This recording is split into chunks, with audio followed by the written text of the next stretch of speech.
नमस्कार दोस्तों, स्वागत है आपका एक्सएम के फॉरेक्स वीडियोस में। मैं हूं कृणाल रंदानी, आपका होस्ट। और आज बात करते हैं जीडीपी के बारे में। जीडीपी मतलब ग्रॉस डोमेस्टिक प्रोडक्ट क्या होता है और जीडीपी ग्रोथ एक इकोनॉमी के लिए इतना इंपॉर्टेंट क्यों होता है, इसे आज समझते हैं, तो देखते रहिएगा। तो कोई भी देश के लिए जीडीपी या ग्रॉस डोमेस्टिक प्रोडक्ट एक बहुत महत्वपूर्ण मेट्रिक हो सकता है और माना जाता है। और इसी के कारण ट्रेडर्स भी इसे इतना महत्व देते हैं, क्योंकि जीडीपी असल में कहता है कि एक समय में एक देश में कितने गुड्स और सर्विसेज बनाए गए थे।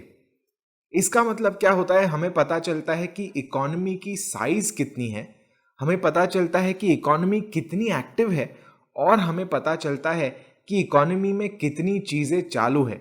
और इसी से हम मान सकते हैं कि इकोनॉमी अच्छा कर रही है या बुरा कर रही है। तो अगर कोई बोलता है कि अच्छा समझो इंडिया की इकोनॉमी अच्छा कर रही है, तो उसका मतलब क्या है, हमारा जीडीपी जो है वो अच्छा कर रहा है, हमारा जीडीपी बढ़ रहा है। और जीडीपी बढ़ना या घटना हमें जीडीपी ग्रोथ से पता चलता है। और जीडीपी ग्रोथ क्या कहता है कि समझो पिछले समय में जीडीपी 100 था और आज हम देख रहे हैं कि जीडीपी 110 है। तो हम देख सकते हैं कि 10% का गेन हुआ है जीडीपी में, और ये ऑब्वियसली एक अच्छी चीज होगी। अब अगर हम जीडीपी ग्रोथ को मानते हैं और समझते हैं कि यहाँ पर असल में क्या हो रहा है, तो हम देख सकते हैं कि एक इकॉनमी में ज़्यादा चीज़ बन रही है। तो हम कह सकते हैं कि जो प्रोडक्शन है वो ज़्यादा है। प्रोडक्शन ज़्यादा होने के कारण कंजम्पशन ज़्यादा है, लोग ज़्यादा कमा रहे हैं, अर्निंग्स बढ़ रहे हैं। और ये सारी चीज़ों के कारण हम कह सकते हैं कि इकॉनमी की ग्रोथ अच्छी हो रही है, इकॉनमी तरक्की कर रही है। और इसी के कारण जीडीपी ग्रोथ इतना इंपॉर्टेंट माना जाता है। अब जीडीपी का एक और मेट्रिक होता है जो होता है जीडीपी पर कैपिटा। ये बेसिकली क्या होता है कि जो जीडीपी का फिगर रहता है उसको हम पॉपुलेशन से डिवाइड कर देते हैं, और हमें पता चलता है कि हर एक सिटीजन, हर एक देशवासी के सामने हमें कितना जीडीपी मिल रहा है, वो भी एक इंपॉर्टेंट साइन हो जाता है। ऐसा भी माना जाता है कि अगर जीडीपी स्टेडी अप ट्रेंड में है तो कभी कभी एक रेट भी बढ़ सकता है। जिसका मतलब क्या है, रेट बढ़ने का प्रभाव हम लोग ने भाव पे पिछले ही वीडियो में देख लिया था कि अगर रेट्स बढ़ते हैं तो हम देखते हैं कि कई बार फॉरेक्स का जो वैल्यू है, करेंसी पेयर का जो वैल्यू है, वो भी बढ़ता है। तो एक साइड से हम देखते हैं कि कंट्री जो इकॉनमी है वो ही तरक्की कर रही है। इकॉनमी की तरक्की के वजह से फॉरेक्स का वैल्यू ऊपर जा सकता है। दूसरे साइड से अगर इंटरेस्ट रेट्स ऊपर जा रहे हैं तो उससे भी हम देख सकते हैं कि फॉरेक्स का वैल्यू ऊपर जा सकता है।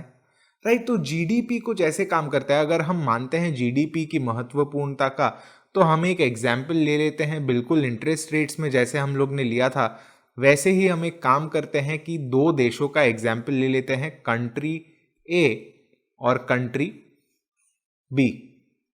राइट, कंट्री ए और कंट्री बी। कंट्री ए में क्या हो रहा है, जीडीपी समझो, जीडीपी कंट्री ए का है 80 और जीडीपी कंट्री रादर ए का है 80 और कंट्री बी का जीडीपी है 100। अब अगर जीडीपी ज्यादा है कंट्री बी का, इसका मतलब इकोनॉमिक एक्टिविटी जो है वो ज्यादा हो रही है, लोग ज्यादा कमा रहे हैं, सेविंग्स ज्यादा है, इन्वेस्टमेंट ज्यादा है। ये जो देश है वो तरक्की कर रहा है, देश तरक्की कर रहा है। उसके सामने अगर कोई अच्छा जीडीपी नहीं है, इनफैक्ट यहां पर हम जीडीपी का डिक्लाइन देख रहे हैं, तो ये जो देश है ये तरक्की नहीं कर रहा। इनफैक्ट ये देश का थोड़ा सा बुरा समय चल रहा है। इसीलिए समझो आप मानते हो कि आप एक इन्वेस्टर हो, आपको डालने हैं आपके 1,000 रुपए, तो आप कौन से देश को आपके 1,000 रुपए दोगे? सीधी सी बात है, आपको कंट्री बी में ही ज्यादा इंटरेस्ट रहेगा, क्योंकि कंट्री बी ज्यादा ताकतवर है, ज्यादा तरक्की कर रहा है। इसके वजह से क्या होगा, कंट्री बी के फॉरेक्स के वैल्यू का डिमांड बढ़ जाएगा, और डिमांड बढ़ने के कारण वैल्यू भी ऊपर चले जाता है। तो कुछ इसी वजह से हम मानते हैं जीडीपी एक इंपॉर्टेंट मेट्रिक होता है।